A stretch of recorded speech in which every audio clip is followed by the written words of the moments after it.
He is your reigning Players Champion from remember, we'll be having the second ever Players Championship will be happening in just over a month here. That's in December. Brad will try to defend his title. Right now, though, he's up in the 1-0 bracket against Bradley Carpenter on tokens. We'll go ahead and start. Of note, Carpenter here started the game on 5 cards. Did scry to the top off the Vancouver scry. He is on the draw as well, so only down 1 card. Starts on Shambling Vent. On Nelson's side, it will just be a pass. Seems to be heavy on lands, at least for the moment. As both players just trade land drops early on. Now, if this becomes a land go, and we just we accelerate into the late game without any early game, you would think that would favor Carpenter because Brad will draw cards like Snapping Gnarlid, Knight of the White Orchid in the late game. On top of that, Brad is playing with 4 copies in the main deck of Dromoka's Command, and that's a challenging card to use profitably here. Brad still has a lot of action in the late game. Like I said, Den Protector, Deathmist, Raptor, and Gideon does give him some staying power, but if the game is draw-go and making land drops early on, Carpenter's deck plays that game a little bit better when it goes late. Deathmist Raptor is going to be the play for Brad. That's on turn 3 as we go back to Carpenter here, fetching on end step.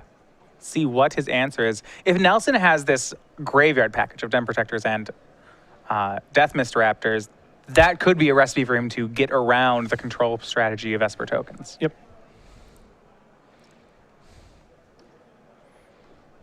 Let's see what Carpenter's response is. Has plenty of lands here, 2 basics in hand. His first play on turn 3 will be a copy of Painful Truths. He has all 3 colors, so he'll go to 16, draw 3. That will certainly undo his mulligan.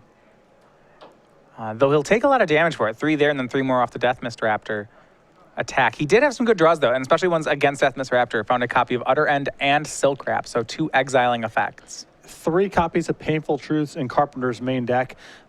Not a card that you want against a target red, but again, if you think the metagame is slowing down, you can get away with playing some copies in your main deck.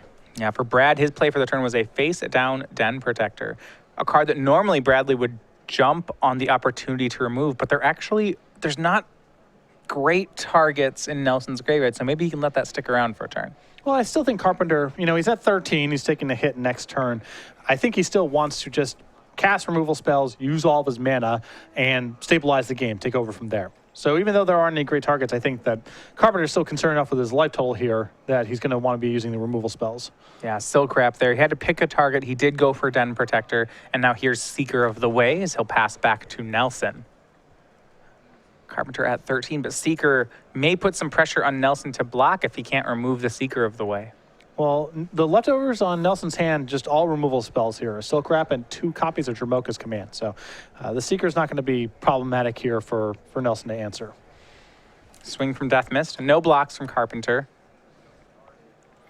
And then before damage, Dromoka's Command will go counter on Deathmist. Or no, Brad, much better. He'll have Carpenter sack an enchantment and fight down the Seeker of the Way. So Nelson gets his Den Protector back. Very good turn here for Nelson, although, he's still vulnerable to just removal spells chained together here. He's light on threats. Carpenter still has 10 life to work with. And that may be what happens here. Carpenter's going to go for Knight of the White Orchid. He has not made a land drop yet this turn. And look at this play. So in response, Nelson cracked a fetch land and immediately failed to find. So denied Carpenter the land drop. Very sharp play here from Nelson. Knows that he's functioning just fine with the amount of mana that he has in play. Same thing may not be true of Carpenter. And look at the damage that did. Carpenter was hoping to set up for an Utter End in addition to that Knight of the White Orchid. Instead, he just had to play a blue-black duel untapped and then pass the turn. You see Nelson now with Silk Wrap will take care of Knight of the White Orchid. And this was a great sequence for Nelson. I thought some of the land drop stuff there was a little interesting there from Nelson, but makes all sense if he's playing around Knight of the White Orchid. Heads up play. Swing here looks to put Carpenter down to 5. Brad Nelson will pass the turn. Carpenter down to 4, I believe, off this fetch. Can find white mana. We'll see if he has an end step play. But wow, that did so much damage. And looks like it's going to be, maybe this is before damage. Looks like it's going to be Murderous Cut. So cut takes care of Deathmiss Raptor, but it was placed. Raptor ended up, because of that play from Brad on the Night of the White Orchid last turn, the Deathmiss Raptor got hit by Murderous Cut instead of Utter End. So this will give Nelson a chance to actually regrow the Deathmiss Raptor. To recap last turn, however, what on the attack, before damage, Carpenter Murderous Cut the Deathmiss Raptor. He had to go to 9 off a fetch land to do so, then took 2 off the Den Protector, so he currently sits at 7 life points. Go back to Nelson's side. He has some kill spells left, but his attack is dwindling down to just a Den Protector. Can that 2/1's going to have to complete the remaining 7 damage, and that looks difficult, especially you see Carpenter has Shambling Vent up and the mana to use it. And a very sharp fetch there from Brad, even though, you know, this game's not going that well. He could have just fetched for a Prairie Stream out of habit there, wants to conceal blue mana, because he knows that he's going to be boarding in his blue cards in this matchup. Brad's playing Nissa Vastwood Seer. She finds a forest. Brad plays it. That's land number 6. She'll flip on the next land. Here's the attack. And you see how Brad did that pre-combat. This means if Carpenter goes for Shambling Vent, then Nelson will have Dramoka's Command available to have Nissa fight the 2/3. Exactly. He needs something that's a 2/2 to be able to execute that. But Carpenter may one-up it here. He's going to go ahead and Utter End the Silk Wrap that was holding down Knight of the White Orchid. It's a great play for Carpenter. Knight of the White Orchid will come into play. She'll trigger, but before she has a chance to get a Plains, Dramoka's Command will fight down the 2/2. Heads up play there from Carpenter. If Dramoka's Command is going to be problematic for him anyway, might as well get a land for his trouble rather than losing her land. Yeah, instead of it fighting down Shambling Vent, it fought down that Knight of the White Orchid. Carpenter gets a land. Now he'll go down to 5 on the attack from Den Protector. 5 power in play for Nelson. 5 life for Carpenter. He will have Shambling Vent up next turn. I believe also has a copy of Secure the Waste, and he's actually secure for 1 on end step. I think that all Carpenter wants to do here is raid a Wingmate Rock, as it's very potent against Nelson's board right now. He wants something that's able to block the Den Protector, and he also wants to start gaining some life. Looks like he'll do just that. The token swings in, Nissa blocks. Here's Wingmate Rock. It will bring along a 3/4 friend. And now we will see if Brad can punch through. Needs to deal 5 damage, but there's 6 power in the air for Carpenter.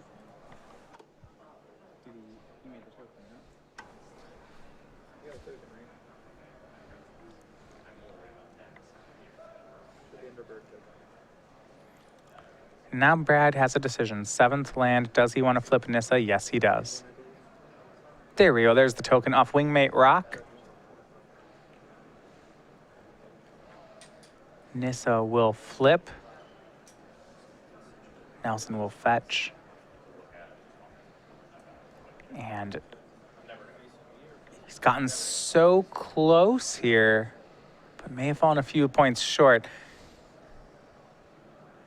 And he'll have to plus Nissa. Looks like he is looking for more. Yeah, he needs help at this point. A 4/4, I'm not sure is worth a whole lot here, although it looks like perhaps Nelson disagrees. The problem is I believe the last card in Carpenter's hand here is a copy of Secure the Waste. I believe so as well.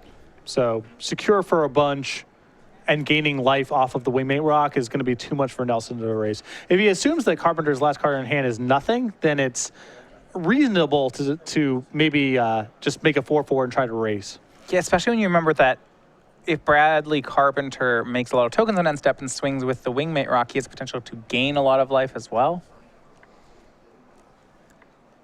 Nissa plus to put a Windswept Teeth into play. Carpenter on end step will fetch a Swamp out of his deck, go down to 4.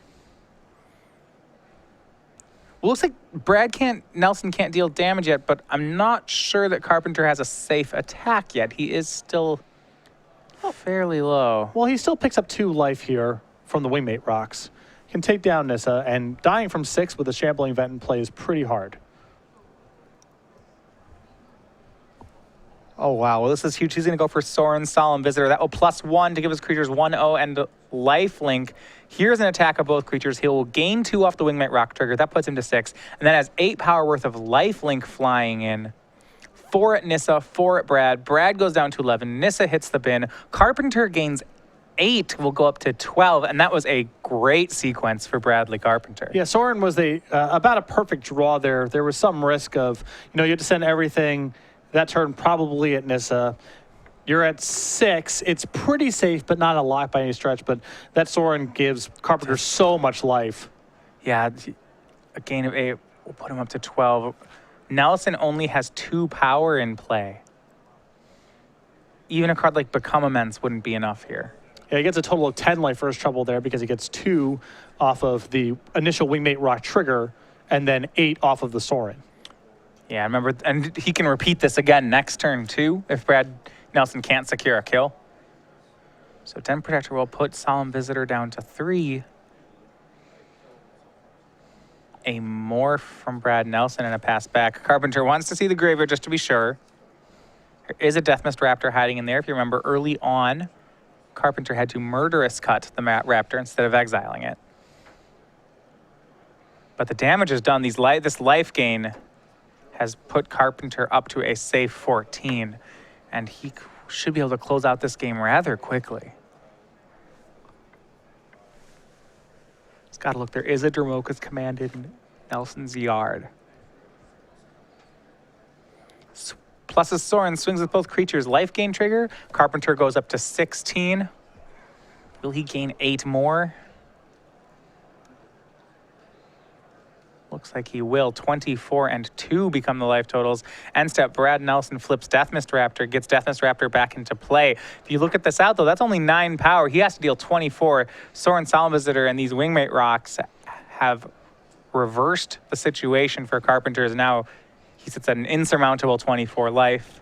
Though Brad has just drawn his own copy of Wingmate Rock, which on the face of it does allow him to play on. But I think with Carpenter's last card being Secure the Waste, that's going to be too much for Brad. And Brad concludes the same thing. He attacks there at Soren. Carpenter secures the waste, and a concession there will mean game 1 for Bradley Carpenter. And Nelson's in a bit of a squeeze in this matchup because he does need some removal. There's enough creatures in Carpenter's deck where Nelson does need to interact, but clearly the amount of removal he brought to the table there was too much. So how does he sideboard here? It'll be interesting to see because he needs to get some of the removal out of his deck, but not 100% of it. Yeah, so a card, when you look at the removal, you're talking about cards like Silk Wrap, Valorous Stance, Dromoka's Command. Some of them do seem good, but you're right, when he started hitting, he really only wants 1 piece of removal maybe per game. Maybe 2 at most. Yeah, you want your recipe to be a lot of creatures backed up by a little bit of removal to keep Carpenter's top end off balance. Yeah. So we go ahead and look at the sideboard. So let's look at what Brad does have. All right. Some things for the red matchup. Cards like Arishan Cleric, Surge of Righteousness, those aren't going to be particularly good here. But then you look at other things. Knight of the White Orchid, Mastery of the Unseen, Negate. How many of those do you think he may want to go for here? I like Brad go into all this kind of stuff here with the Disdainful Strokes, the Negates, and the 2 copies of Master of the Unseen. I think that's a really good recipe, and I think he wants Knight of the White Orchid in this matchup as well because he has more demands for mana once you have counter spells and Master of the Unseen in your deck. So he can adapt into a late game strategy with Mastery of the Unseen. When you go to Carpenter's sideboard, you see a lot of the same cards then. An extra Knight of the White Orchid, a Mastery of the Unseen on his own side. He could also become more of a mid-range deck, but then again, he gets to have access to sweepers, cards like Languish, maybe even cards like Dragonlord Silumgar, which is something that's particularly good against band-style strategies. I don't know if he wants to go into the Mastery of the Unseen shell. I think that's probably a little bit slow, and Nelson may leave in some copies of Dromoka's Command, which is another vulnerability for Mastery Unseen, but I definitely like the 2 copies of Languish, the 2 copies of Archangel of Tithes, the Dragonlord Silumgar, and possibly the extra copy of Knight of the White Orchid if you feel like you need more mana for this sort of strategy. I think Carpenter still wants to be the control deck in the matchup. Archangel of Tithes is a problematic threat for Brad, and that card paired with Languish is going to create a lot of problems. So if Bradley Carpenter wants to become the control deck, I feel like he would have to be worried about something like Mastery of the Unseen out of Brad's deck. How does he... I see how he kills the creatures and how he has good late game cards like Archangel and Dragonlord, but how does he deal with the enchantment if Brad lands one? It's not the easiest card for him to handle. He does have 1 copy of Utter End in the deck, so he has at least one way to get it out. And if he's really worried about it, he could bring in either the Duresses or the Negates. He can handle it that way as well, but he can also just overpower it. You know, he's got cards like Wingmate Rock. Even Knight of the White Orchid on defense does a little bit of work there. So Gideon Allies Zendikar is another answer. So I don't think he needs to bend over backwards trying to answer it. It's a powerful card for Nelson in the matchup, but I don't think it's so ruinous for Carpenter that he needs to jump through some serious hoops to make sure it doesn't resolve. Yeah, I suppose he's not a pure control deck. He can, his answer to many things can just be win the game through them. And that's what you saw in the first game. Carpenter was definitely a control deck, but the way he eventually won was Wingmate Rock attacking for a bunch. So if Carpenter can do that kind of recipe where he's keeping Nelson off balance, but eventually pressuring his life total in the middle game, not the super late game, that does take some of the sting out of Master of the Unseen. Yeah. All right, well, the players still shuffling up for game 2. One thing we've had Star City games that we've been running all year, is SCG Game Night. Currently in November. This is a promotion that can be run at stores around the country, stores near you. A store signs up for Star City Games Game Night as any one of the tournaments during the week, and they give away Star City Games exclusive pins and tokens as prizes. This week you can get the Otter pin. You can see that on the screen. We also wearing it on our jackets along with the 2/2 Otter token. That's that month. Next month we have, well, just in time for the holidays, we have the Reindeer token. This is a 0/1 Caribou. You can use it with Caribou range. with your Caribou range. Is that it? Is that the one that makes it? Probably some others, but Caribou range came to mind for me first. I mean, it is creature-caribou. That would be the first one that I would expect it to do as well. And if you talk to your store to get them to sign up, we can get you signed up in time for January, and that's where we start doing ours next year. And this one, I really like. This is a legacy staple of Grizzly brand. It's a bear, but also a Grizzle brand. Well, it's a demon bear. Yeah. StarCityGames.com/game night for more information. Contact your Star City Games in-store play representative and Canadian store owners and players. We have recently changed the shipping rates where we're just charging U.S. domestic shipping for the game night kits. So if you have not brought game night to your store because of the shipping rates, that's been changed. So make sure to head over to StarCityGames.com/game night or contact your in-store play representative. All right, we'll go ahead and bring you into the game here. Now, Carpenter was on a mulligan last game, but actually did take it down. Looks like he's in a mulligan again this game. Be on the draw, well, for the second time in a row, but didn't really slow him down at all. Painful Truth was really the story of that game. Nelson's draw was a little threat light, very removal heavy, and draw 3 in that sort of game is going to be really, really good. Yeah, Brad's first play was he had a turn 3 Death Mist Raptor and a turn 4 face down Den Protector, which that's not overly, it's not good on the mana to power ratio. Right. Gave Bradley enough room to, normally I'd say if you're on the draw on a mulligan casting a turn 3 Painful Truth, you may be too far behind against an aggro deck, but that really just wasn't the case. Nelson's deck is aggressive, but it's not a Tarka Red aggressive. Carpenter can use his life total as a resource, taking some hits, setting up cards like Painful Truths and eventually overpowering. It's not like Nelson's going to burn him out. All right, we're underway with game 2. For the second game in a row, Brad Nelson with no creature on turn 1 or 2. Though he does play them, it starts out just on a pair of lands. We go to Bradley. He has a land on his end step for turn 1. Looks like Brad will be winding up for those morphs yet again. Players just, are willing to trade lands for the first 2 turns. Now, he does have 1s and 2 drops. You mentioned it. He has cards like Knight of the White Orchid, a Snapping Gnarlid, and Warden of the First Tree. Wouldn't surprise me if Snapping Gnarlid got boarded out with the game going longer. I think Warden of the First Tree is good enough and also good enough in long games that card's still probably in the deck, but it wouldn't surprise me if Nelson got away a little bit from the early aggression.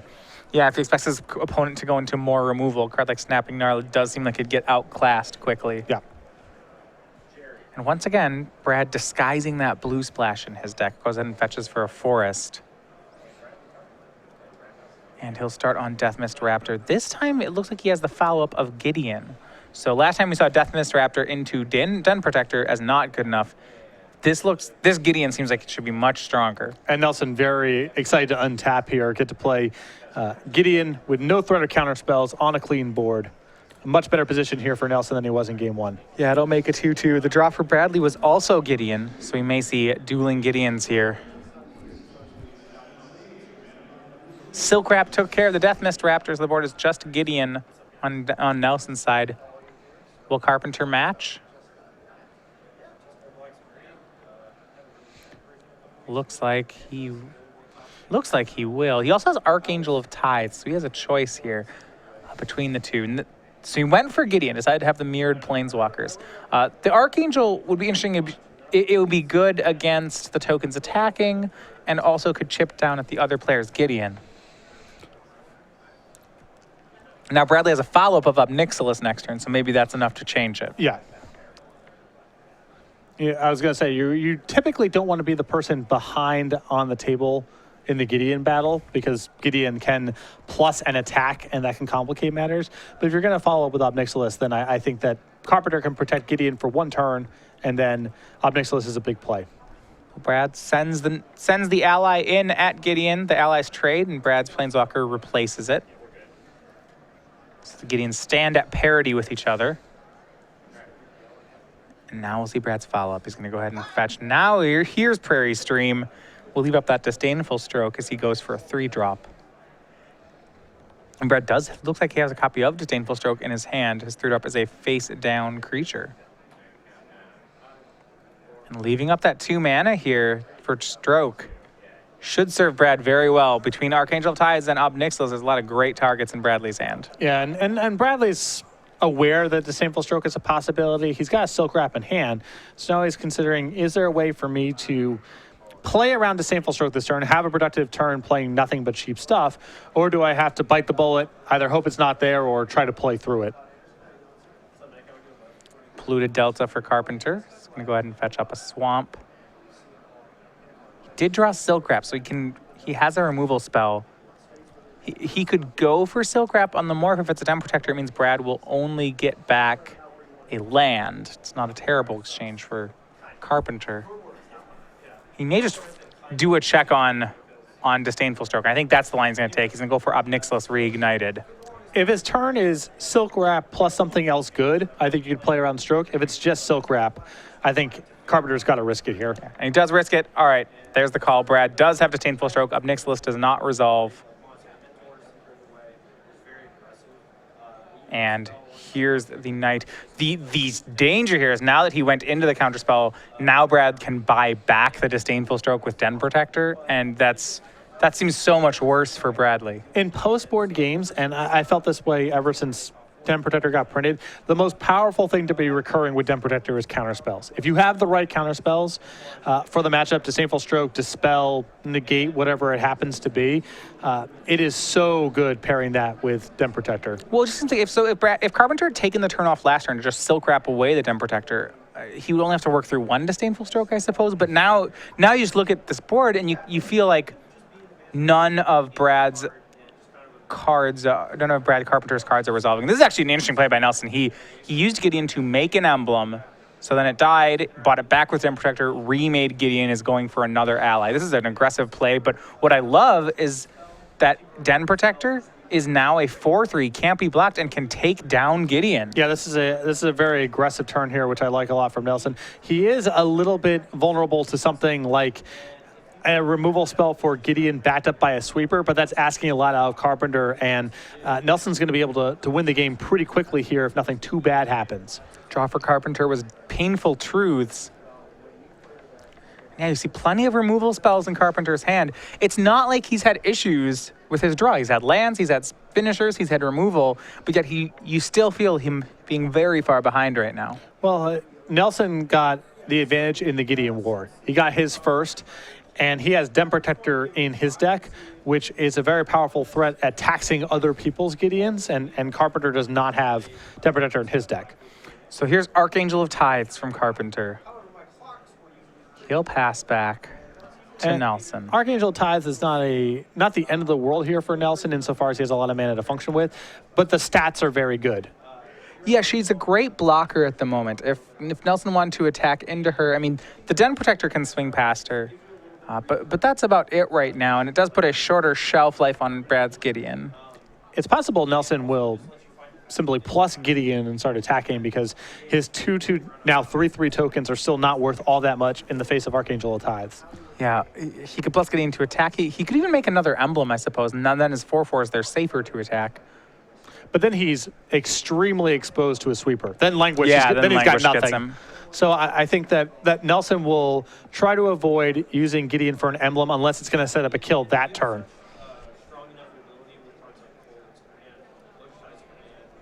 We will see what he goes with here. We know Den Protector is safe to attack. There's also a mana constraint. Remember, he does have to pay a tithe for each attacker. Nelson's got plenty of mana to work with. I think his hand is now... Oh, okay. Yeah, it's going to be a second emblem. And here's 3 mana, and everyone's coming in. A 4/4, a 4/4, and a 5/4 that can't be blocked.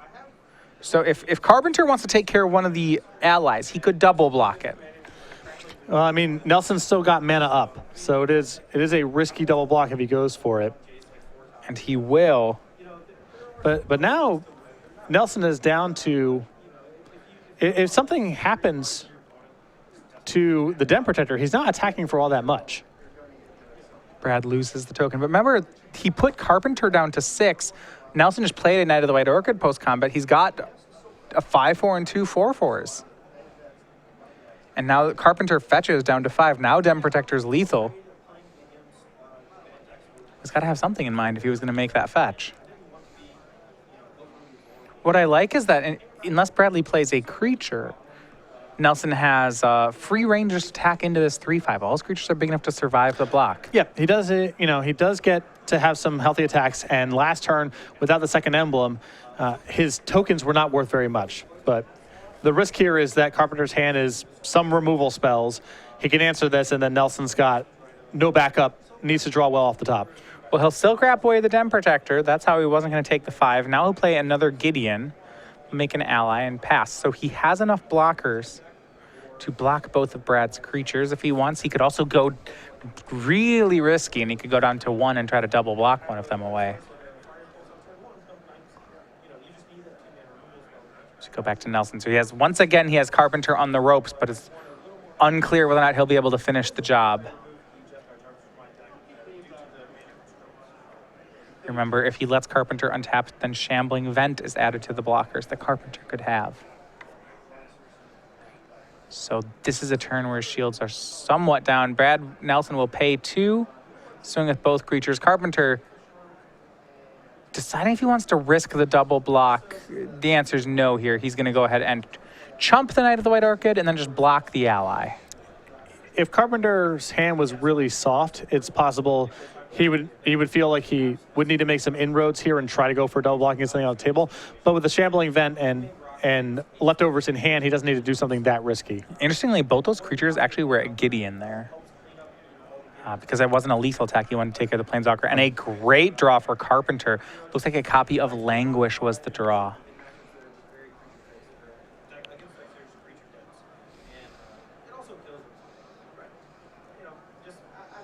See if he's going to go for if he wants to go for a swing. I mean, I think he just wants to Languish. 3 damage doesn't seem that important, especially if he went for a swing, then Dromoka's command could get him, yeah. If he goes for a swing and then goes for Languish and Nelson has Disdainful Stroke, he loses the game. So it's worth giving up the 3 points just to make sure. And it turns out that Brad Nelson's face down card was a Death Mist Raptor, so that's no help. Allies made on Carpenter's side, and he looks stable, but Brad has one last chance here. His draw was great. It was a copy of Den Protector. There's a Death Mist in the graveyard, another Den Protector in the graveyard. And Carpenter's at 5, so this is lethal. Yeah, here's Den Protector. Brad Nelson plays a land. Yeah, this is lethal, and at the moment, Carpenter does not have an answer, though he can just hit with Shambling Vent, I suppose, to gain 2. Though it's not ideal. No. Not how you draw it up, but he can pick up 2 life here. Looks like he has a Painful Truths in hand, and I believe another Archangel of Tithes. That's the other thing he can do. He can simply Painful Truths for an answer.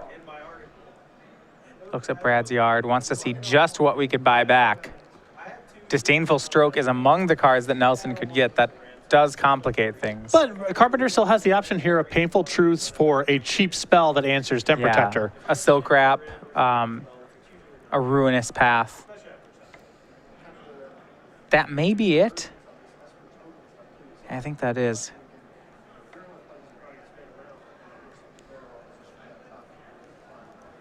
Gotta be careful here.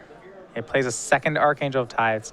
I think if you're Carpenter, this means he's just hoping the morph is a Death Mist Raptor and not a Den Protector. But that's a very odd line to take here, because Carpenter has no trouble beating a Deathmist Raptor here. He has a variety of chump blockers in play. Right, so you should just play around the card that you can't beat. Or the one that would require you to have an out to beat. I believe so. Yeah, I said, to put it simply, if the face-on morph was a Deathmist Raptor, Bradley would win with no matter what, like all the lines would be pretty good right now. It's not like Carpenter wins for sure if it's Deathmist Raptor. The game gets a little bit more complicated, but that's not the card you're worried about here.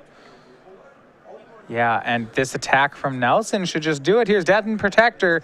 It's going to pay a tithe to attack in. Carpenter at 5. This should be lethal thanks to double Gideon emblems on Nelson's side, and we are on to game 3. So Brad Nelson off the top when it found those remaining points of damage to exactly get the kill. That was very well done there, as you know, Nelson took a line of play there that was very vulnerable to Languish, in my opinion. Carpenter actually drew Languish, and Nelson was still able to win that game. That the Den Protector off the top, just too much for Carpenter to handle. Yeah, and so both games we've seen Brad Nelson get out to a start. He got Brad Carpenter down to single digits. Now, each game, it really has looked like Carpenter has turned the corner somewhere in the 2 to 10 life points range. Game 1, it was good enough to win. And I'm going to actually say game 2, until Brad top-decks that Den Protector, I thought Carpenter was going to get a 2-0. Now, I thought so too. Now, is this just how the match plays out? Now, remember that Carpenter's been on a mulligan or 2 each game. Or is this? Should we expect more of this going into game 3? This looks about right to me. There are a couple things that make the equation a little bit challenging. One, in the post-board games at least, one is Nelson has access to counter spells. So there's no guarantee that Secure the Waste, Wingmate Rock, Ob Nixilis, these game-winning plays in the first game are necessarily going to resolve in the second game. And the other one, which is both an issue pre and post-board, is Den Protector. Carpenter's deck just doesn't block it that effectively. He doesn't have that much removal. And so a game where Nelson gets in some shots and both players are tied up, battling each other for a little while, with Nelson getting in some points here or there, and then Den Protector just being randomly unchecked and winning the game, that can happen. And that's what happened in the second game. You know, it just seems unfair. So Den Protector, not only was it good enough in that, not only is it really good in the grindy matchups where it's this, it's an Eternal Witness, it got back a Gideon, it gets back Disdainful Strokes, it's great at grinding. It seems unfair that at the same time that's the card that actually is the lethal attacker on top of it. Yeah, it's not quite as good as Snapcaster Mage, but it has a lot of the same, all the pieces of the puzzle add up in the games where it's powerful. It seems so good. One thing, so these players getting ready for game 3 here. Remember, we are in quarter 4 right now of the season, which means that we right now are still giving away a playmat of our creature collection at every Open Series event. For quarter 4, it's been the Hoppin' Rabbit Master. This is a part of our parody series. One of my favorites, personally. I've always really liked bunny and rabbit artwork. This is a Goblin Rabble Master. You can get this by showing up to any of the Star City Games Open Series events from now until December 5th. You can get one of these. Make sure you pick them up, as these are limited edition. Yeah, you are running out of opens to get this one. Next week, we're in Atlanta. After that, we're in Kansas City. The weekend after that, we have a Legacy Open in New Jersey, and then a standard Open Series event in Denver. That's December 5. So there are not a whole lot of opportunities to get them, just those Open Series events in Kansas City, New Jersey, and Denver. So if you want to get this playmat, you better show up either this weekend in Philadelphia, and if you couldn't make it out here, you got 3 more opportunities to do so. Yeah, great one, though. Brad Carpenter's going to get to be on the play this time. It's his first game on the play. He also has not had a 7-card hand yet, but at the same token, Brad Nelson hasn't had a 2-drop or a 1-drop for any of these games, which seems running below average for him. Yeah, he has not had Warden of the First Tree, and that's a card that's worth a lot of points of damage against Bradley. It's a card that complicates him playing Gideon, as the 2/2 can't immediately block a 3/3, so it takes some of the sting out of that Planeswalker. And Nelson, even though he's not a burn deck, he's not trying to get Carpenter into range and then cast a variety of burn spells to finish the game off. He is trying to get him low and get in one good Alpha Striker or one spot where Den Protector just goes unanswered to finish off the game. So the points do add up. Well, it seems more about board control, right? If Nelson gets an early 3/3, like we might see here, it just means that the board won't be safe for Carpenter. You know, he can't play, like you mentioned, that Gideon on an empty board. There's a lot of plays that are worse, and Brad just has a 3/3 sitting in play. Yep, for sure. All the planeswalkers get worse, and Carpenter getting out in front a little bit and raiding a Wingmate Rock, which was the line of play that we saw Carpenter win game one with. That's harder to execute when Nelson has some threats in play. Something that helps Carpenter a lot out in this respect is his sideboarded languishes. They catch him up almost no matter what the game looks like. Well, for Carpenter, he does take care of the ward in the first tree. It's a turn 2 Silk Wrap as we go back to Nelson. Can he replace the Fallen 1-drop? I believe he has another copy of it in hand, so it looks like the answer to that will be yes. He'll make another ward in the first tree and pass back, so a much more aggressive start for Nelson. As we go back to Carpenter on turn 3. Still has a Seeker of the Way drawn for the turn, but he may have other plans. He'll go ahead and crack a fetch land here. It's Windswept Heath. We may see a Painful Truth coming about. Or it looks like it might just be Seeker of the Way. Painful Truths, that's a card that when it was first spoiled, I was a big fan of. This, to me, seems like the first deck that's really been, that it utilizes that card so well. To me, it's going to be a feature of Standard for as long as it's legal. The only question is, are there enough beatdown decks in the format where you can't really play it main? Or is that not really a thing and you can play 2 or 3 copies in your main deck? Yeah, I mean, in the matchups where you can afford to play it, I mean, drawing 3 for 3 mana, but that's so good. Yep. Here's Warden in the first tee for Brad Nelson. He leaves up 2 lands. That threatens to make it a 3/3. That means Carpenter doesn't block. He goes to 17. But on Nelson's side, did not make Warden a 3/3. Went ahead and left 2 mana open. Suspicious, most likely representing Disdainful Stroke or Negate. Well, here's a pass. And now end step, Nelson will go for the 3/3. And that was pretty heads up. Carpenter did not go for anything like a Gideon, even to trigger Seeker of the Way. So now Warden's a 3/3 as we go to turn 4 from Nelson. He'll go ahead and swing in. Carpenter looks like he may have a copy of Murderous Cut. He could try to cut down the Warden. Also has a Wingmate Rock. And I think he's thinking about using Murderous Cut here on the Warden, hoping to get Disdainful Stroke for his trouble, opening up the opportunity for Wingmate Rock to resolve next turn. Now, I have an interesting line here. So if you notice that Carpenter double delved there to leave up the Prairie Stream. Now, you may, it's if you're on Brad Nelson's side, you have to put your opponent on a level. Now, granted, this is something which Brad is excellent at doing of, is there a real card that Carpenter has here, or is this a bluff? In this situation, it's not a bluff. I believe Carpenter does have a Dispel in hand. Yeah. And great sequencing there for Brad, able to answer the copy of Seeker of the Way via Silk Wrap, being able to fend off Wingmate Rock. Yes. So Gideon made for Carpenter makes an ally. Brad got his land off Knight of the White Orchid as well, so that'll be free to swing at Gideon at least for a turn. And a lot of this game is going to be about whether or not Nelson can get out in front on the board, or at least keep it at parity, while leaving up 2 mana. Most of Carpenter's ways to catch up involve resolving something for or more mana. Yeah. Gideon, Languish, Obnixilis, Wingmate Rock. And if you're on Nelson's side, you'd have to think, because Carpenter didn't block there and let Gideon go down to 2, Wingmate Rock's got to be at the top of your mind. And this is a scary spot for Nelson because Carpenter, I believe his last 2 cards are Wingmate Rock and Dispel. So this is just going to be a Wingmate Rock. And so here's Wingmate Rock. Brad's going to Disdainful Stroke it, and there is the Dispel. Nothing. Brad played around this as best as he could, but now that there's a pair of 3/4s in play, he is behind. And Brad's sideboard is a lot about getting out in front in the first place, not catching up when he's losing. So yeah, this is a bad spot. Once Carpenter, we saw this game 1, once Carpenter actually raids the Wingmate Rock, there are very few draws that Brad Nelson has that seem to matter. Yeah. And he does not gain life very effectively either. He's got his own copies of Wingmate Rock.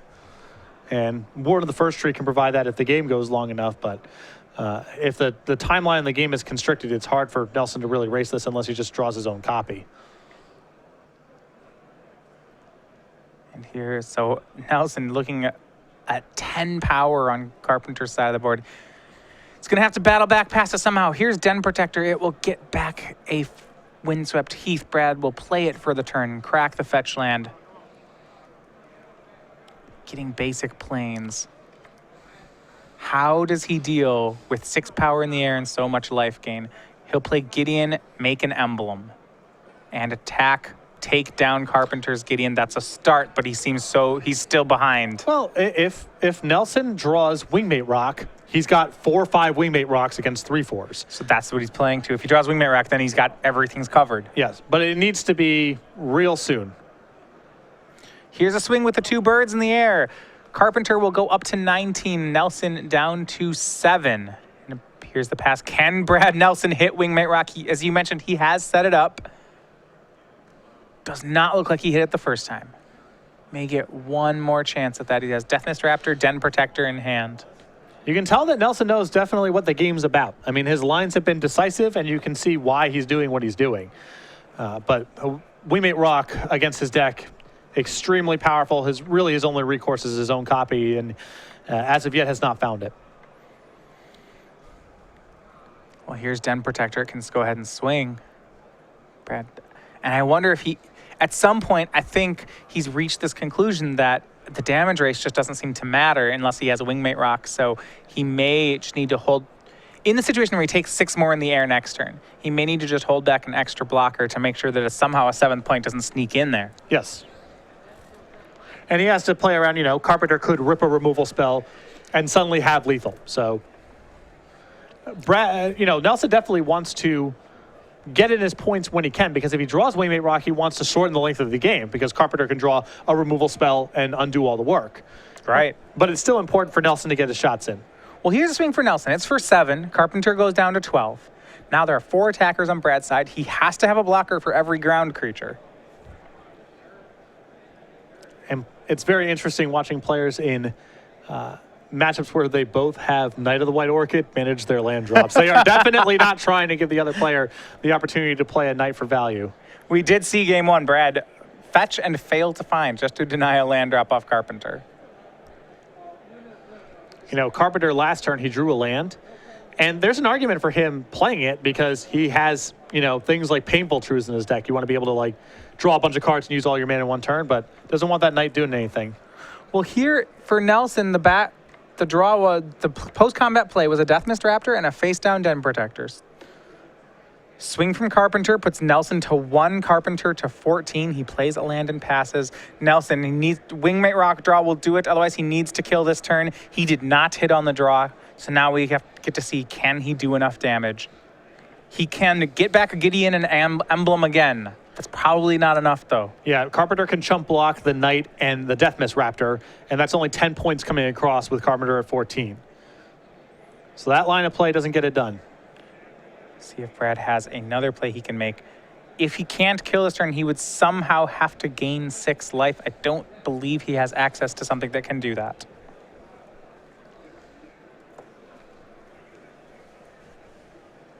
His yard has a Warden of the First Tree, a land, a Gideon ally of Zendikar, and a Disdainful Stroke. None of them work. Nelson concedes the hand, and it is Bradley Carpenter on Esper tokens that moves into the 2-0 bracket.